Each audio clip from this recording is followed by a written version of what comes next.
name is Will Gable, along with Tryson Graham. Now, Sharon Quinn is not going to be with us today. She's actually down the hall talking to some Montessori teacher trainees. So she may flip in and out here. I'm not real sure. Oh, I'm going to update the title. Do what? I'm going to update the title on here. Oh, okay. We didn't... Yeah, just put...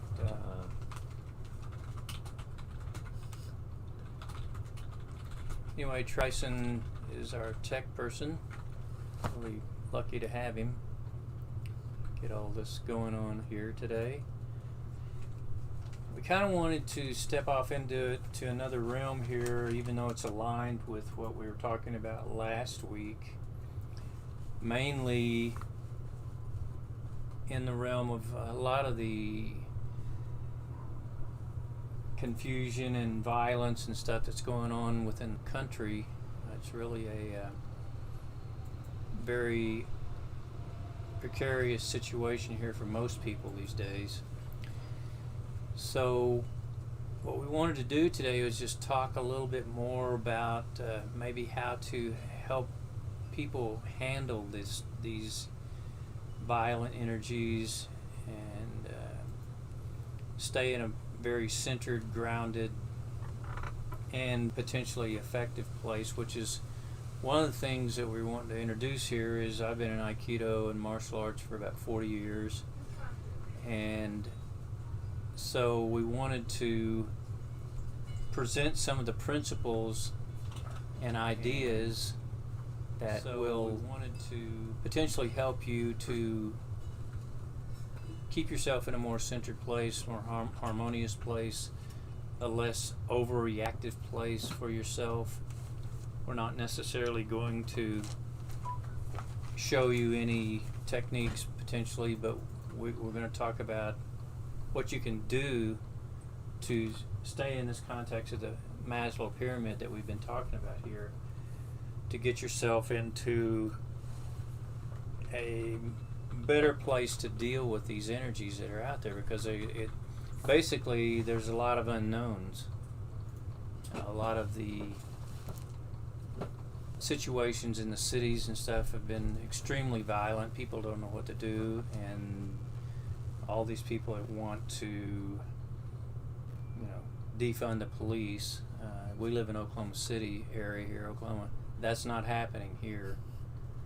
So if you come here, you better get ready to go to prison or whatever, because it's not going to change here.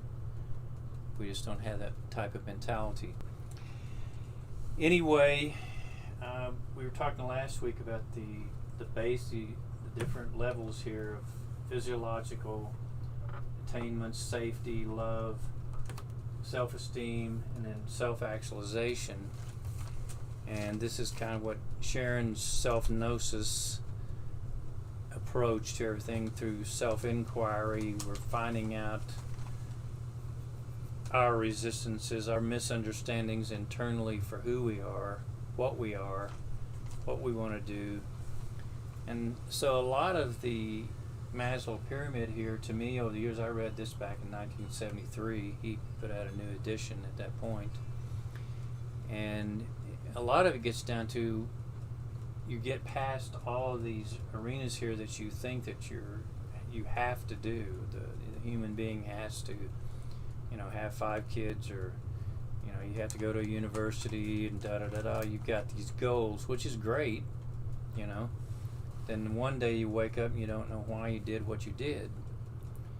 So in the martial arts, we attempt to get you back to you internally, and how you're dealing with another human being face to face. A lot of us do this in a very sporadic way in our work environments, and a lot of times in our home environments. Nobody's really communicating directly or authentically from their core self. And I'm not talking about your ego self. I'm talking about who you are as a spiritual being. And a lot of people think the martial arts are just involved in fighting and self-defense, and all that is easy to see why they would, the movies that are out and everything. and even a lot of the YouTube groups. Not to say that they don't have something to offer. They do. They have a lot to offer.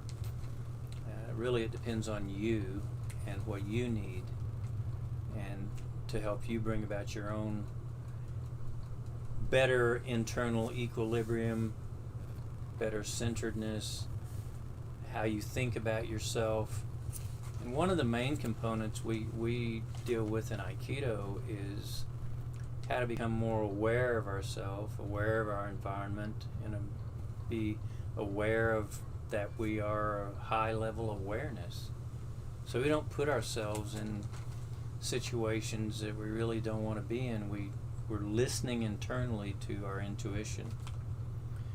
So in doing that, we can become a lot more effective internally as to what our dialogues are, and how potentially out of control we may be in certain areas, how we've got energy blocks within us, and how to release them.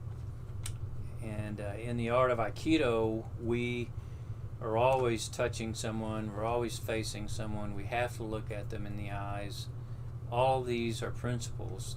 That's just a few of the principles.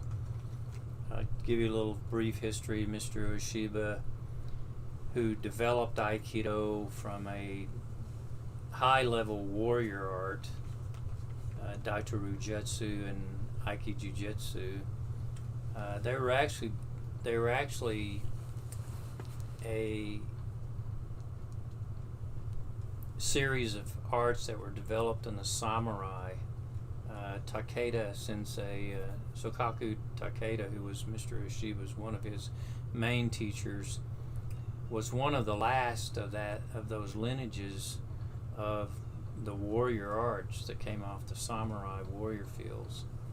And so Mr. Ueshiba took those and had some spiritual revelations. He was a Shintoist in Japan, and a lot of their philosophy and how they lived and everything was to bring harmony to the world, which if you do any investigation after this into the art of Aikido, you will see that that's where he took it.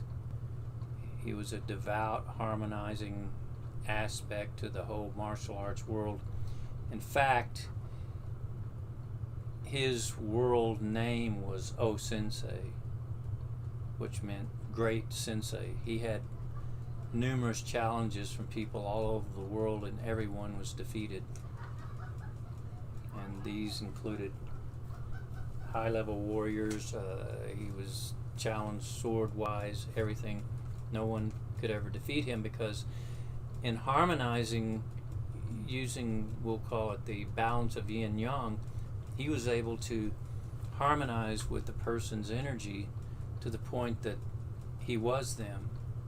That's kind of how I teach my sessions and everything. You know, how do you become one with that other person's energy field? And if you do, it's hard for them to distinguish the difference. Okay, so that gets you as a practitioner to find out how do I relax more? How do I internalize ki power that I don't want to be throwing out there randomly? I'm trying to become, say, Tricen's in the class. He's one of the great participants in there. We're having a good time. Very coordinated person here. Amazing. I mean, I'm really got high hopes for him and how he'll come out as an understanding, because a lot of Mr. Ueshiba's primary students went all over the world. In fact, my teacher was taught by Mr. Tamiki. Kenji Tamiki was one of Mr. Ueshiba's primary high-level practitioners way back in the 40s and 30s, 40s, 50s, and all that. And my teacher, Sensei Carl Geis, from Enid, Oklahoma, was in Japan in the 50s and 60s when there was still occupation there. He was in the Air Force. So he was studying judo at the Kodokan. They had stopped all martial arts practice because of the war. They were not allowed to practice. And then after all that was relieved. He was studying judo there at Kodokan. That's where he met Mr. Tamiki, because Mr. Tamiki was a high-level practitioner of judo with Mr. Jigoro Kano, who created judo. And the way he met Mr. Oshiba was, Mr. Kano was always going through developments. He was an amazing genius type person, and he wanted to send Mr. Tamiki to Mr. Oshiba as an emissary. And he says his Aikido is my perfect judo. So always learning. Never said I've had this total, accumulated knowledge and that's it. I don't want to know anymore. You can't do that. You cut off. I mean, look at a child. Look at what Trice and I talked about this over. He's got several younger brothers and sisters and he's an uncle to all them. And what's the whole thing? They're into discovery and creativity. That's their whole thrust. They're going, what the hell am I doing here? And Curiosity and experimentation. Asking questions totally all the time. The whole world is an experiment. Exactly. And so we were also talking on the phone earlier about how your mainstream schools tend to funnel everything into a tunnel vision, and you don't. I was fortunate enough to not have to get into that. I was in Ardmore, Oklahoma. We had some pretty good, open-minded people there in art and music and the sports. They were all important. So you were never left at a next step to your discovery or in your art or your creativity or anything. It was never really shut off. It was actually promoted, which was great. So anyway, in Aikido, we've got a group here in Oklahoma City, and we're having a really good time. I try to keep that arena of discovery and creativity, that door wide open. I have to get certain things across, of course. Every instructor teacher has to. So this allows the person to get a lot of information from everybody. Everybody's making their discoveries. So that's some teachers will shut that off. That's not the way to go. Everybody's making a discovery. Even if you already know what they're talking about in the sense of a discovery, they're making a discovery for themselves as individuals.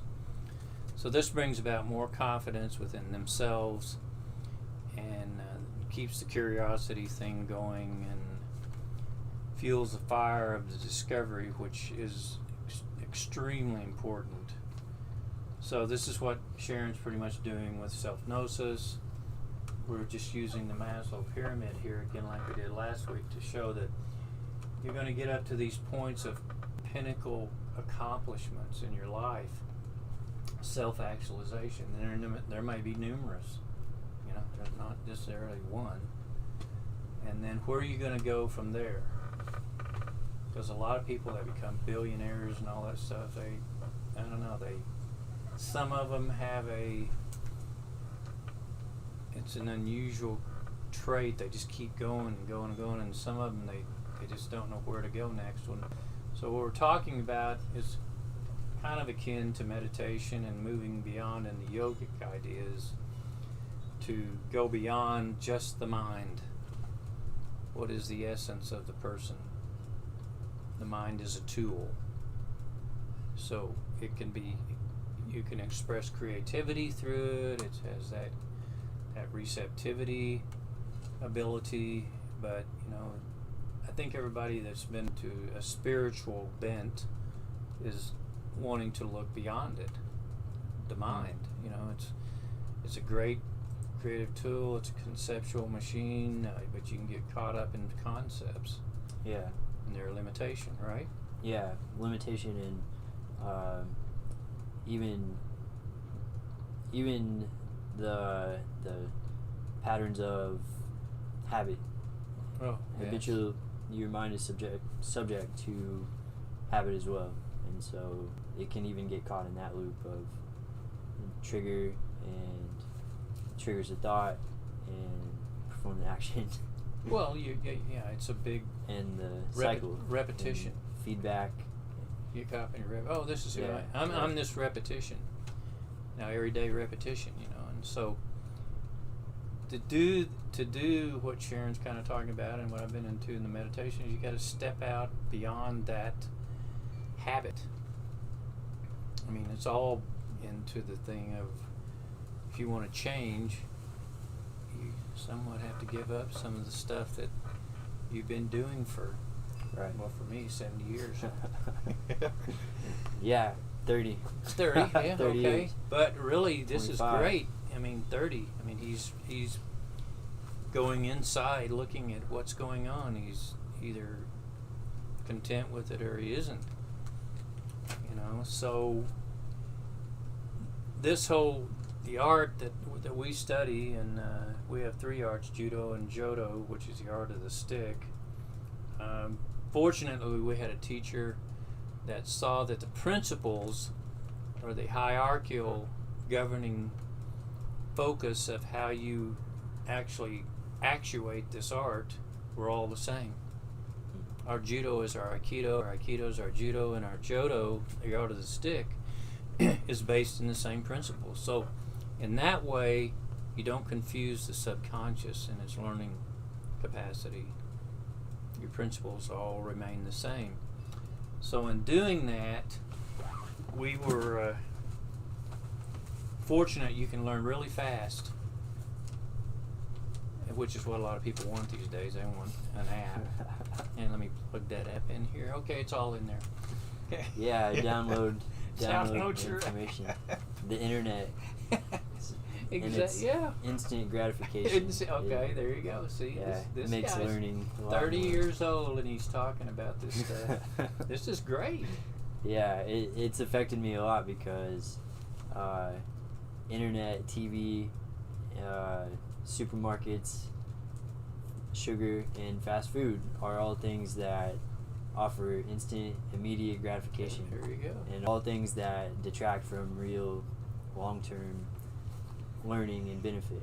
Well, I think those things can be usable and fun, Right. and instructive, and they can also be destructive. Right. Now, going back to what we're doing in Aikido and the Judo and the Tai Chi that we're involved in, you're always having to deal with somebody else. Okay, so let's say we've got people that don't really go out and get involved, but they thought, well, I want to do Aikido, I want to see what that's all about. Then they get in there and they're face to face with another person, which they're not used to. Yeah. They'll be looking at the floor or looking at the ceiling. Yeah, you can see it on their face and in their body language. Yeah.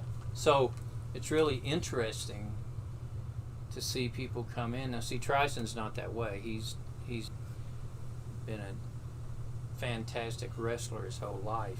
He's had to deal with these guys face to face. So this kind of is really not necessarily new to you, but it's got some possibilities of benefit.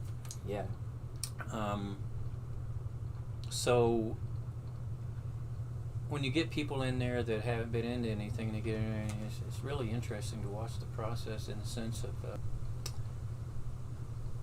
they're the way they are. It's fine. They come in, and then if they do everything to come regularly to practice and all that, they do everything, say 3 or 4 or 5, 6 months, and you kind of go, who is this person? They didn't come in this way, and now they're, hey, I'm having a good time, I'm really open, this is great, my energies are open to what is, which is one of the directions we want to get the person, is to be in the present. Wherever they are, doesn't matter. I mean, that's just a place. The dojo's a place to come to get back into that possibility, and then they see where they've pushed it away or they didn't even think about it or anything, but being able to focus their intention, to have a clear attention to being able to learn something, and then take that capacity, say back into their job, get better at it, whatever. That's see, these arts were really developed, off of the battlefield, sure, but they've been distilled down to help people to find their inner capacities that they didn't even know existed potentially. Over the years, I've been in art for quite a while, and one time one of the guys that I was in college with, he says, "Well, I really like your artwork." And he says, "I always wanted to do that." I said, "Really?" I said, "Here, here's a piece of paper and pencil. You go home and you draw something. I don't care what it is." He goes, "Well, why?" And I said, "Just you said you had a desire to do it." Yeah. So he goes home, and it's about 2 hours later, and he calls me on the phone. He goes, "Will?" I said, "Yes, Steve." He goes, "I did what you said." And I said, "Okay, just bring it over." What do you do? I don't know, maybe you people have never seen comic book characters, Superman or all that stuff, but he had one of those muscle comic characters, the Hulk. Yeah. Drew it perfect. Seriously, I was freaked out. Drew it perfectly. You know what he had to have? Somebody go, "Here, just go do it. It's okay. Just take a chance." Because you always wanted to do it. You said you did. So then people will say, coming into the dojo, they always wanted to do this. And I said, well, you took the first step. You're here. Just continue on. See where it takes you. Right.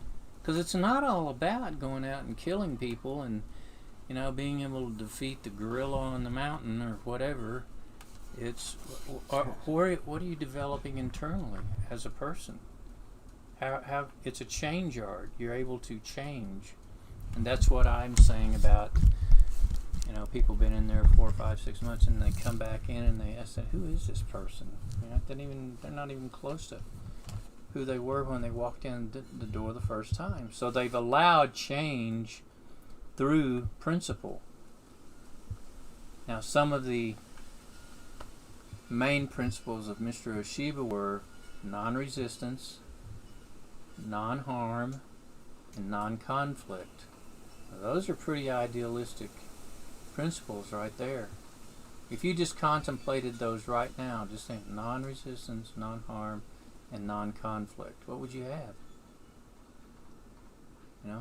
Everybody's going to have to come up with their own realization of what that might be, but it's kind of like a Zen koan. It's like, okay, what would you have? And especially, what would you have if you practiced it? Yeah. Okay, so if you we'll say those were the 3 higher level principles that he came up with, that he felt as though were distilled into the practice of the art. Of course, you've got the centering and go with the flow and all that. Eye contact, not resisting. That's one of those principles. So that it kind of is a trickle down into physical expression. So getting that going for a person and getting them into the principles, our teacher always called it, as you start settling into integration process, it's self-regulation. You're not having to try to do this. You're allowing principle, which cannot necessarily be seen. It's an ephemeral idea, we'll call it, or spiritual principle. You can't necessarily see it, but it can come through you. You can actually let it live. So these principles are pretty important to know which ones you're living by. Yeah. Right. So in his later years, it was all considered love. That's what it was. That's what his higher level enlightenment experiences, I think, had revealed to him. Of course, he had been in the Shinto group, which was Divine Harmony. That was part of that influence in the art. So anyway, we'll kind of get back to what we're talking about today. You've got these potentially unknown violent situations that could appear anywhere. And it doesn't have to be just because we're going through what we're going through now. It's always kind of been this way. It's just that this has gotten a little more extensive. It's spreading out around the country. So we wanted to just talk about this in the context of using a good martial art and its principles in, one, becoming aware of yourself internally, what's going on, awareness of your environment. Okay, stay aware. And awareness of awareness. That awareness is that one of those aspects of your higher spiritual life. If you want to wake up a little bit more, awareness is going to get you there. To get you, it's kind of a trickle down from consciousness, and they're both very close. So staying aware of awareness. Let's just take some practical examples. You and your wife, you and your friends, whatever, they say something, well, we'll just go back to the mask situation, which we've kind of dropped out of our conversations. It's just been totally ridiculous. Except when necessary. Except when necessary. Well, only when we're discussing how to avoid mask wearers. So we're attempting to. We have a self-defense platform. It's got a self-defense platform. That's what it looks like. But really, it's a way to become awake and aware. The definition of dojo, D-O-J-O, in Japan is place of enlightenment. That's the formal definition. Okay, so if you went to those places, you had to be serious about self-growth, and not your ego growth, self-growth, your higher self-growth, getting beyond all these habits like Tryson was talking about, and repetitive cycles that you don't know exist, because you've taken these other principles very serious, and they become internally integrated in your whole life stream, spirit, mind, body. So as coming to at least our sessions, we're trying to get the mind-body unification back in play, because a lot of people think their mind's separate from their body. And see, this was never the Oriental orientation. They always looked at it as they're one. And if they're not, these arts are helping to reunify. Yoga means union with God, in its formal definition. So if you look at it that way, we last 40 years, 50 years into, they say, the New Age. The New Age is nothing but a discovery of what was already existing. We just discovered it over here. It was marketed. It was marketed. Finally marketed to the United States correctly. Well, what's interesting, see, like in 73, 74, I got into, through some different experiences, got into Hatha Yoga, which is the physical yoga that everybody practices today. Okay, this is Oklahoma City, folks. There was one book on yoga in the library system here. One book. In the whole 2 or 3 county area. And that's 1973, 74. Then look at it now. Yeah. I mean, it's like huge. Information overload. We're swimming in it. We can't even get Yeah, and this part of the country isn't even it's not relatively popular in this location. It's not as popular as it is on the coast. Right. It's very scaled back here, but it's still one of the most popular exercises. At that time, there was like Tryson's saying, if you think There's not that much here now. There is some stuff here, but back then there was nothing. Right. Okay, I found through Michio Kushi. He was a big macrobiotics, and he still is. I think he's still alive. Anyway, East-West Journal. East-West Journal, I've still got the copies. They're falling apart. But they were a newspaper back then from the East-West Coast publication facilities. So the supposed, the new age, like I said, it was just sold. It was marketed. I got most of my stuff off of the West Coast because that's the only place it was. You had East-West Journal. Well, they had classifieds. You could send off and get stuff. Huh. So that's where you get a lot of that more esoteric information, like Berkeley and all that. Right. I think Berkeley would be interesting to visit. Right. For sure. If they don't destroy it. So anyway, in Aikido and Tai Chi, we're working more to harmonize internally, and through working with each other on a physical basis, we're able to understand the weaknesses and strength in both ourselves and the other person. So the more it's more like intimacy in the sense of you're attempting to understand the other person.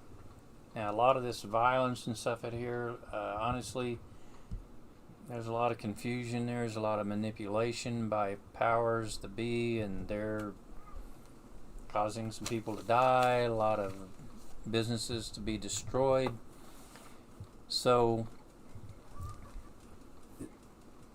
and what we're trying to do here on this level is to get this harmonization going so that we're not involved in any of that stuff necessarily as an instigator or anything. There's definitely things to stand up for. Okay, but killing people and destroying people's businesses, I don't even understand it, because most of those people, let's say in the Minneapolis area, I don't know if ever, all of them were any one ethnic group or not. I think there was a mixture. They all just, let's all agree to destroy the situation. And a lot of those are their neighbors and their businesses. So anyway, today we just wanted to talk a little bit more about this harmonizing aspect of the yin-yang, or the, we'll call it the receptive and the more assertive end of what we're dealing with here in energy. And these are very old principles that came out of China and Korea and Japan, and even, India. India was actually a precursor to a lot of Buddhism. And so looking at all that in the sense of how do we find this inner harmony?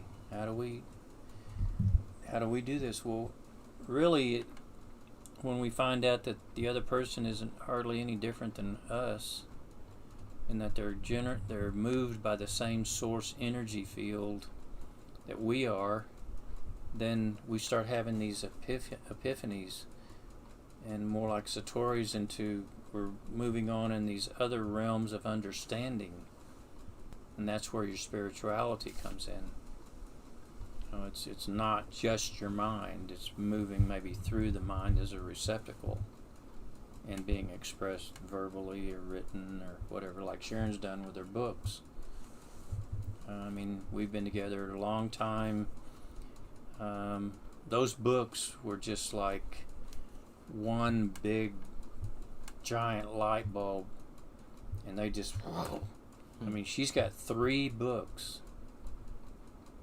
that are 1,000 pages or more. So she has to do them in 3 to get the trilogy out. Then she's got the child book, and then the other books. Summaries. So it's Preface to Your Eternity. Preface to Your Eternity. Honor Through Sacred Knowing. Right. That's So cracking the belief safe, cracking your belief safe, and then cracking the code of your belief safe. Yeah, I'm not sure code. what she's changed the third title, but those two aren't out. But the other Preface one, to Your Eternity, and the child book, and then the other one there, Heart and Soul Parenting Handbook. Yeah, Heart and Soul Parenting. And so anyway, those are just that whole spiritual input that came through. I mean, at times I didn't even know she was writing them. You gotta understand, she stays up late at night, and she might. Maybe I'm getting up 6:30, going to do whatever I'm doing. She's going to bed. Okay, and could be a cortisol overload, but it seems like some people just work better at night. Especially writers. It's quiet and everything. But this was just like giant download. I mean, that's really kind of an amazing thing how that would just happen. Right. And they're extremely impactful. Yeah. Not just 3 books full of regurgitation. Right. Like what she talks about. Not at all, because she had to have an editor, Beth, and help her weed it out. Which Beth, I would highly recommend to anybody, if you want an editor that's an editor. You'd be well worth your money and your time. Anyway, trying to get all that straightened out, because when she would read things, she goes, like, where did that come from? I don't even realize what I really wrote there yet. And this is not to say she doesn't understand, but she had to go back through it to understand this big giant download of information that came out in a big book, and it makes sense. Yeah. So it's a little bit hard for me at least, to define the topic, to boil it down. Yeah. It's not something that's easy to boil down. No. It's not, but every piece is just a little bit of real hard, chewy meat, or like a hard brick. Yeah. Hard brick foundation. It's all meaty. Mm-hmm. Yeah. Well, it's that type of we'll call it experiential download. Yeah, That's what I would call it. Is hard to, we'll say, define where did that come from. Right. Okay, but to me it was the greater consciousness that we all are, and we all have connection with each other, that we don't want to necessarily hang out down here all the time, or we won't get past this, which we call the glass ceiling. So you get up here, you've done your self-actualization, you've done some cool stuff, you contributed to the world, and it was mainly, hopefully, on purpose for you, and that's your contribution. But then consciousness is the greater realm of where everything's kind of coming out of, we'll call it. Okay? And we have to get to these points and not hang out here. It's okay to hang out here. There's nothing right or wrong about it. It's just what it is. You got your families, your friends, and things you're really interested in. No issue. Great. It's just that it's like Tryson was talking about, you can get hung up in these repetitive cycles. Okay? And that may be your karma. Don't know. Nothing to say about it. It's just what it is. But if you want to go on past, you've got to let go of some of this. That's why this whole mindfulness, letting go phenomenon has come about here in the last 20 or 30 years. The Buddhists are into mindfulness and letting go, and not, and the yogis are into non-attachment. Okay, so you've got to figure out, what do I need to let go of? What's obstructing me? And this is kind of a process we go through in Aikido, in the sense of something is pointed out, or we realize it and we go, okay, well, how do I work through this? How do I let this go? Because if in Aikido, if we're resisting, we haven't found any place in us that's going to allow things to be as they are. Okay, you're opening yourself up to what is, and so if you can't figure that out, it's just like the other day in class, going through some technical stuff, Sharon and Jack, and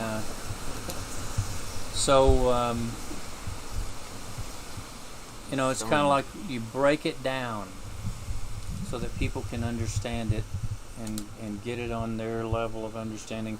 Then they can get through it. Because non-resistance, folks, is a very powerful principle.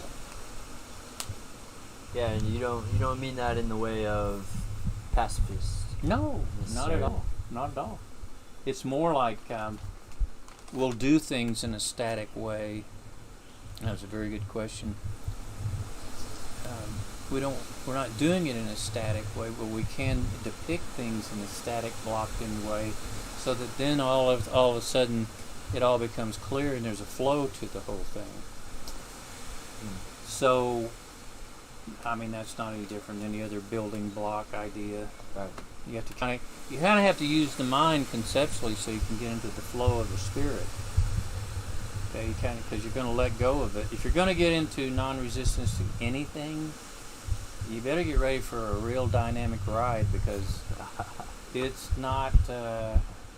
It's definitely not passive. You have to be there in a full internal understanding of what is going on at this moment, and get out of the way so that you can bring in higher understandings for yourself and the other person. Because in Aikido, we work with an attacker and a receiver of the attack all the time, and then that's turned around. Okay, the other person's the attacker, and Uke, Tore. So in doing this, we set up this whole potential for this discovery realm and become more like a global brain with the person we're working with, because we're working with the other side of it. Now we're working with the other side of it. We're the attacker or we're the receiver, or attacker, the receiver. So this tends to set up a circuitry of openness. You don't know necessarily totally all the time except in the beginnings, we definitely structure everything so that nobody gets hurt. There's no reason to get people to get hurt. So then after a while, they get more experience. They learn how to go with the flow better. They don't resist it or anything. Then their understanding gets greater and greater and greater. They become more aware of what is really going on between us here. You surrendered to principle, basically, instead of trying to, well, I'm really strong, yeah, but you can't move. If I'm resisting, I'm trying to stay in one place. There's no flow to it. So if you can get this if you can find you a place locally that's either into good Tai Chi or Aikido and everything, and we'd highly recommend it, and just to get more into these principles and see how you can use them, because awareness of your environment are to me indispensable right now, because of all the stuff that's going on out there. It's just, you don't know when, where, if, why is going to happen. So you need to be aware, and that one of the books I'd recommend is Aikido and the Dynamic Sphere. Came out in the early 70s. Any of John Stevens' books on the history of Mr. Ueshiba and Aikido, those are very good. There's a lot more out there. Aikido in Daily Life by Mr. Tohei, one of his students.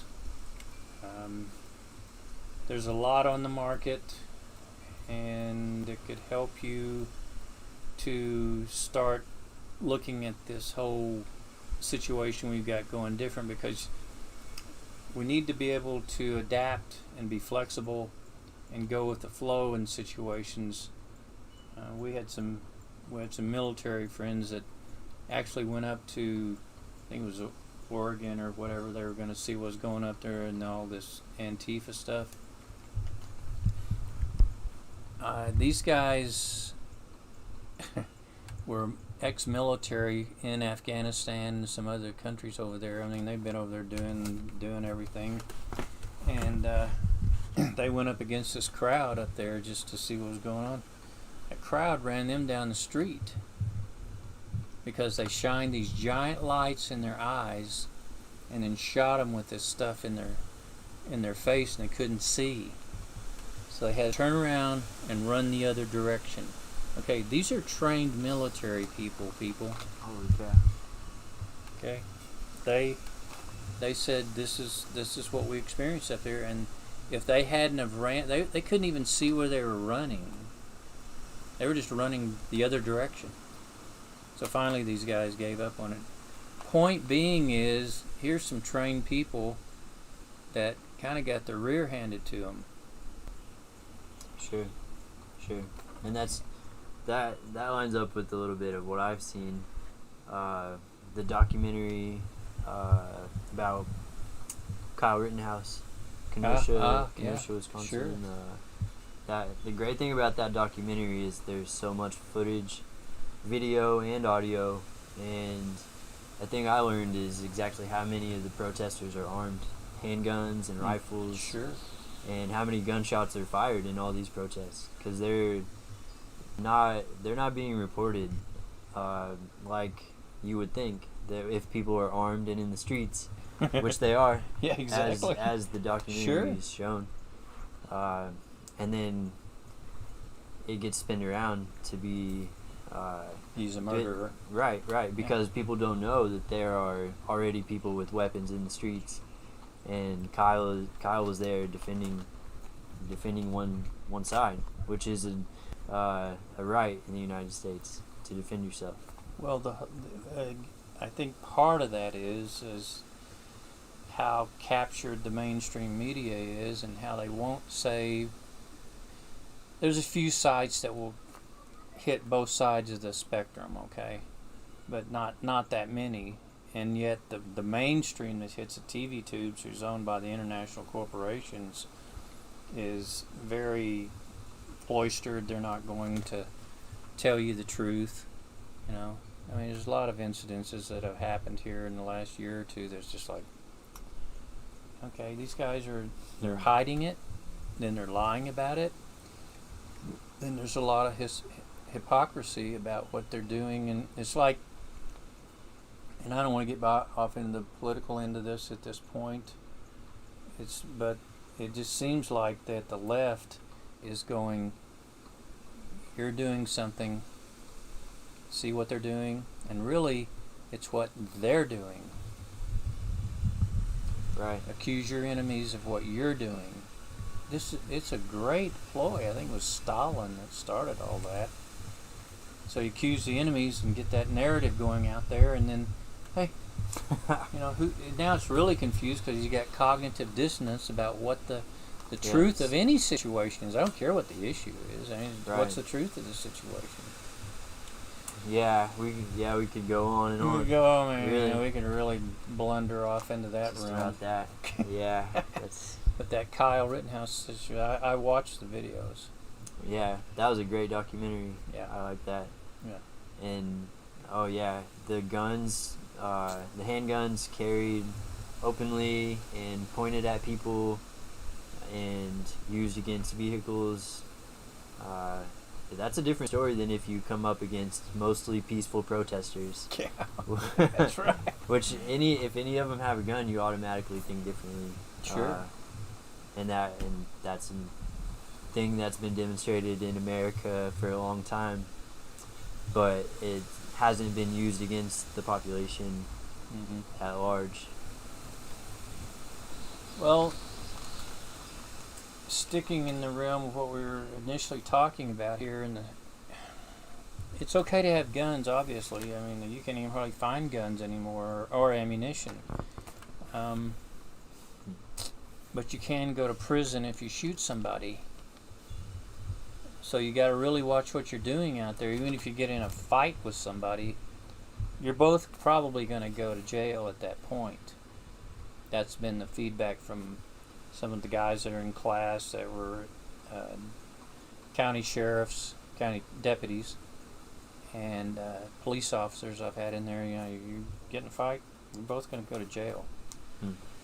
And then they'll weed it out as to what was really going on there. Or now you've got all the people standing over there with their cell phones filming it. Okay, so this guy's lying because they caught it on video or whatever. Yeah. Right. But you still got to go to. You're still that's going to what go they to jail. said. You're going to go to jail to, weed out who was telling what and BS and all that. So what we're talking about here is to work on yourself. Internally, you never stop. It's not that so much, we're not talking about imperfection or anything, we're just talking about awareness is a big deal. So the more you become aware of yourself over your lifetime, and if you're frustrated, you don't want to go in a certain way, change it. It's not easy sometimes, but change it. So these arts offer that possible doorway of changing yourself so that you want to go in that direction. I never really did like that direction. I can go this way. So I have a choice. So you find out where we talk about energy blocks in the system, and that we don't, unconscious energy blocks that keep us from understanding what we're really practicing. They keep us in resistance until we can see the wisdom of breaking that down internally, so in our daily life we're even more flexible and open and adaptable to what's going on, and that keeps us in the present, or helps us keep us in the present. Yeah, that was one of the most useful things I wanted to add earlier that Jack told me during one of my first practices about being in the present. He said, "Wherever you are, there you are." Oh yeah, it's an old corny, colloquial thing. Simple, but that's been around a while. But I mean, it's very applicable. Mm-hmm. Sure. Not just in the dojo. Right. Wherever you are, even if it's like playing with your 5-year-old niece and nephew, loving your family, entertaining or making conversation with strangers. Sure. Wherever that's powerful. It gets down to the it's an all the time thing. Yes. Definitely. Yeah. That's a very good statement there. It's an all the time thing. Because look, if you're present, then in a sense you're not necessarily lost. You're present. You're right here. It's like being with children. I mean, he spent the weekend with his nephews and all that. Yeah, it's awesome. And it's kind of like a therapy for us, Yeah, because they're not lost. They're just no pillow forts and jumping off the couch is where it's at.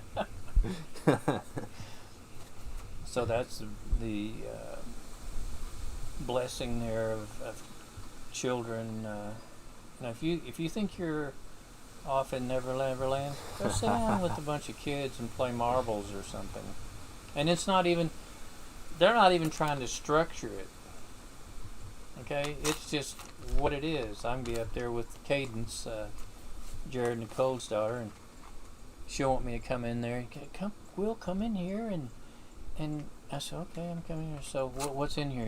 A dollhouse and all these other 2-year-old toys. And it's like, she goes, well, you have to get over, come over. Okay, well, I'm sitting on the floor, So then we're building Legos and all that stuff,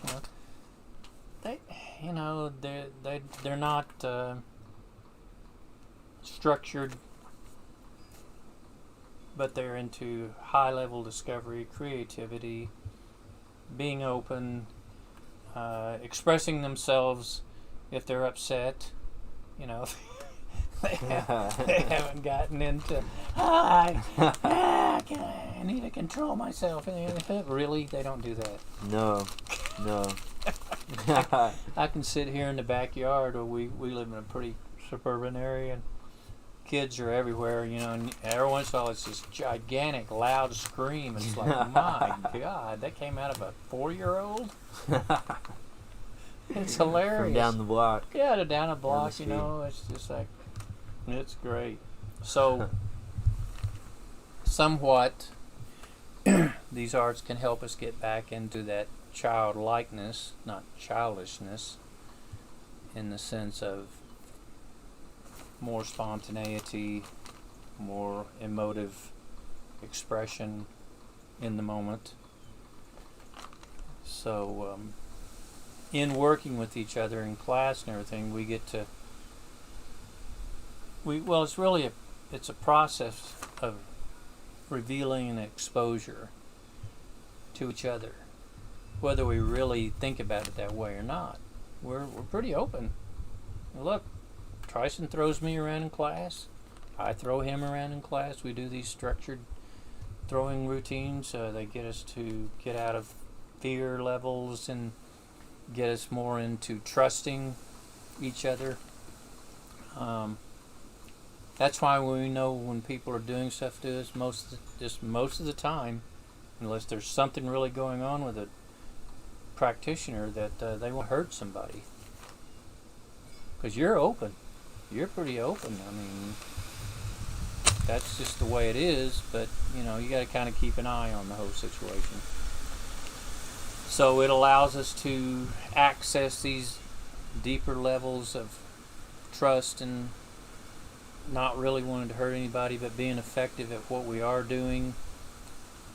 And so that's what we were really kind of wanting to get into here today.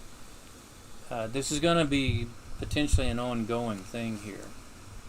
We'll talk about this a little bit more in the sense of find you a decent Aikido class or Tai Chi class, or even, I was in 3 years in Taekwondo with pure Korean teacher. I have great respect and love for him. I mean, he was, everybody thinks, oh, those guys were really good. Yeah, they are. But along the way, he fixed us meals over the weekends at his house, and we had a, great camaraderie because of the way he was brought up. I guess I'll never forget. He would. Well, the Koreans are kind of often, they like ginseng. And they grow a lot of ginseng. So in some of our sessions there, when he'd have us over to eat, he'd get a giant hen and stuff it full of ginseng root. And this is what his mother did. Big pot, boil it, let it sit, cool down, and you drink it. You better be on the mat. I mean, it was like energy exemplified. It was crazy. Wow. It was crazy. And he'd know when you were, drink. If you went and we get the Korean ginseng package, we'd get out there and it's like, it's like it took over, So anyway, he was a very, very fun person. I hope he's still alive. I think he moved to England, I thought. Anyway, all the arts have some value.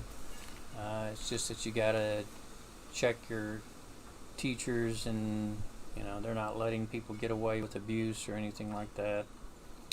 And other than that, all of them have something to contribute. So Tryson grew up, I think he was 1, and they put him on the wrestling mat. Yeah, I've been wrestling since I was probably 3 child, or 4. 4 years old. Yeah. One of the first things I can remember being out on the mat with singlet and these weird shoes, and I was supposed to take this other kid down. And I just before the season and practice had started, I'd asked my parents when they told me that I was going to wrestle, "Can you punch? Can you kick?" No. Then why am I going to do it? I didn't understand. Yeah. I just watched Teenage Mutant Ninja Turtles, and that's all I knew about was Donatello, Leonardo, Donatello. See, I don't even know any of that information. Raphael. You know more about all that than I'll ever know. And Power Rangers, Yeah. and professional wrestling, but the punching and the kicking, without keep that part out, and I spent another 20 years doing it. So much to learn there. Yeah, in practice. And he's Learn in still practice. good friends with a lot of the people that he defeated. Yeah. Tons of relationships. Yeah. Yeah. I mean, God, how many people have friends that they had when they were kids? Still, Right. I think I've got maybe 3 or 4. You know, so Right. I mean, that's something to cherish right there. You want to stay in connection with them. Yeah. The friends are really different from any other types of friendships because of bet. what you went through, I'll bet. and the Struggles and all the training and understanding that Yeah. you had to come into. yeah. Wrestling hasn't really been policed, like you said, for keeping the kids as healthy as they should be, and Oh, really? yeah, and on the mat, healthy and on the mat. And I think the long-term struggles that are showing up from wrestlers and as part of the sport are starting to take over some of the benefits that you see in it. Mm-hmm. But the sport in itself and the practice and the lifestyle that you commit to is unlike anything. Well, now this right here, what he's talking about is saying,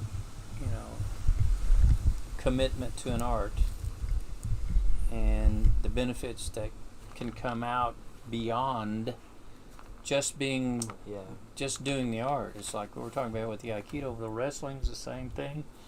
He still has numerous friends the rest of his life, probably, which are invaluable. They're like jewels that, you'll never be able to replace. That's just so. Having these other benefits that come out of these practices. I've got a buddy of mine. We started the first day. I've got several friends in Aikido that I'm still very close friends with here, and it all came out of sticking with the art. Being involved in it, in that community. It could be Taekwondo, it could be Kung Fu, it could be Tai Chi. It doesn't matter.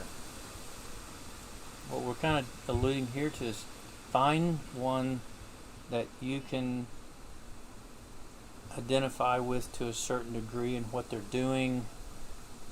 See how much harmony they have as a teacher in the sense of in or out of the dojo. Are they really, walking their talk, we'll call it. And so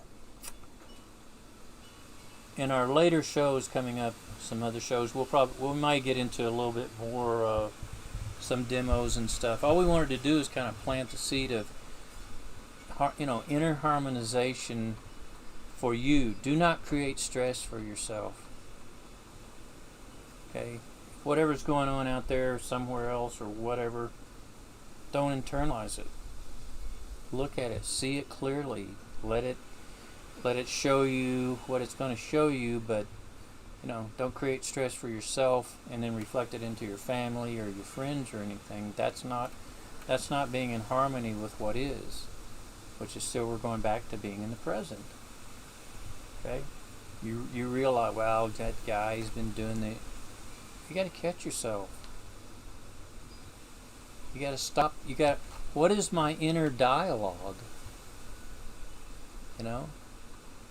Is it that important to trash this person on a mental internal basis, or is it, I need to... What is that? What is that thing there that's coming out? Why am I doing that? No, even what we're dealing with all the craziness and politics and stuff. Everybody's come from the same source. Democrat, Republican, Libertarian, whatever you want to call yourself in that respect. So, sure, a lot of stuff can seem very imbalanced, and just doesn't make any common sense. We're trying to come to, let's find a center of common sense here. It's not that you have to believe what I believe or I have to believe what you believe, but we need to have the conversation about what it is without separating ourselves. It's very easy to do. And so we got to catch our inner dialogue so that it doesn't take over everything about it, what's going on in the world and everything. I mean, all that stuff is very confusing to see why that's going on, but I think Tryson and I have done lots of investigation in this, and we pretty much see, they're being paid, they're being manipulated to do certain things, and a lot of this stuff is just asking for a big hand to come in and swat it. Yeah. So we hope that doesn't have to happen, but it's just continuing on. Anyway, you have anything else you wanted to talk about today? I'm not. No.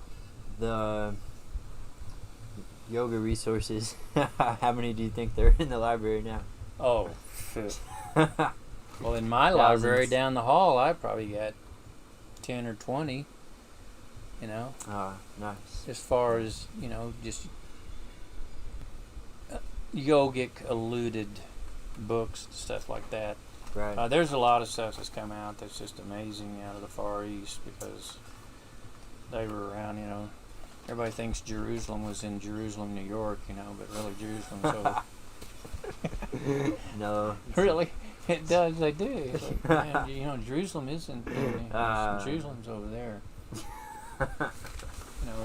You got the Torah and the Bible, and all the different ancient texts that everybody doesn't understand. Right. It's like, how you ever gonna get that? So. Yeah, and the West Coast. I did want to say that I went out to the West Coast to get some of that innovation, and I don't know if it's a fitness thing or if it's a innovation thing, but new exercises from Dr. Eric Goodman. Yeah. Foundation training.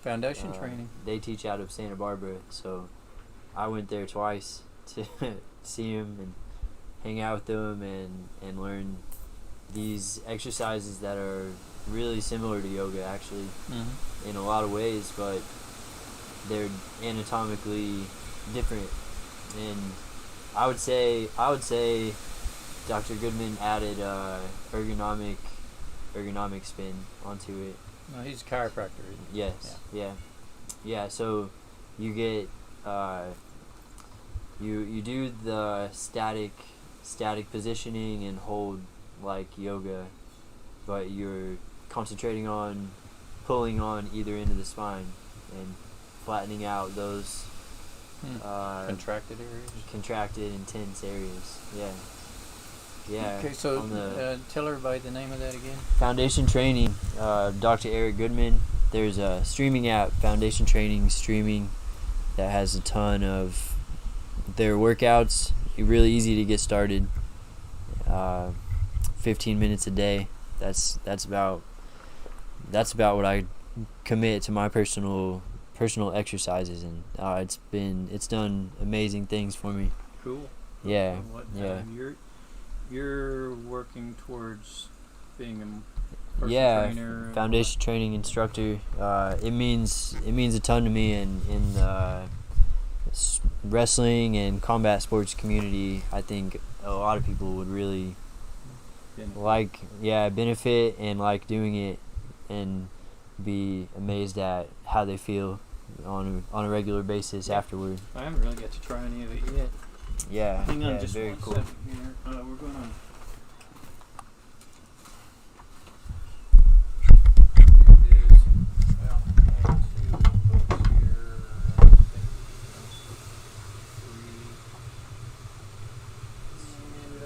child's book up here, but